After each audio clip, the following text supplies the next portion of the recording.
I saw the photo of the champions dinner, and it's kind of like the coach's photo at the NFL owners meeting, right?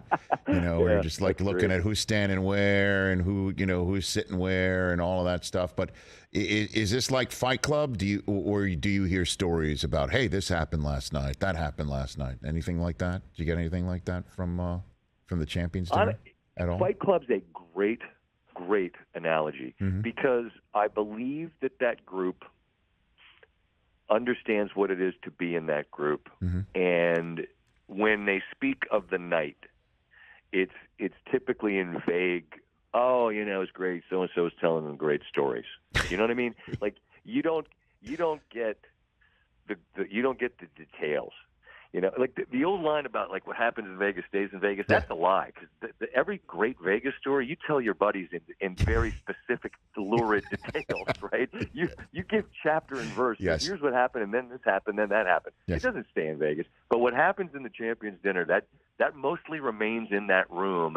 And honestly, I feel like it ought to. They've earned the right to sit in the company of fellow champions. And what's really cool, no jokes aside, yes, is what I have heard is that every now and again one of the older champions who maybe doesn't often have the floor has a chance to sit and remember that week when he was the best version of himself. And imagine what it would be like to have the attention of that whole room as you remember who you were in the best week of your life. And that's a really, really cool thought.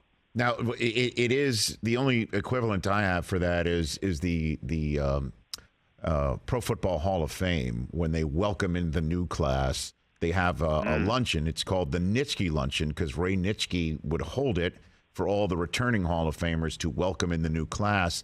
And they would basically haze them. They would roast them. They would haze them. They would say, this is the last time you're a rookie in your entire life. Now you're immortal like us.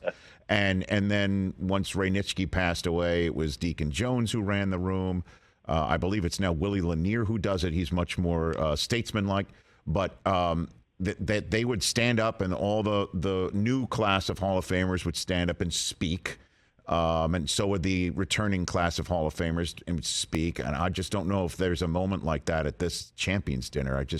I saw that photograph. I thought, I'm wondering if that's something like that where they get up. As I said, I think I just respect that that the stories belong to them mostly. But like I said, I've heard the moments where an older gentleman has the floor, and that just makes me smile to think about, because that's really what this week is about for those guys. A chance to come back and slip on that jacket. And as my colleague Wright Thompson says, remember who he was when he was a younger man. Love it. Catch the Rich Eisen Show every single day on the Roku channel, 12 to 3 Eastern, for free.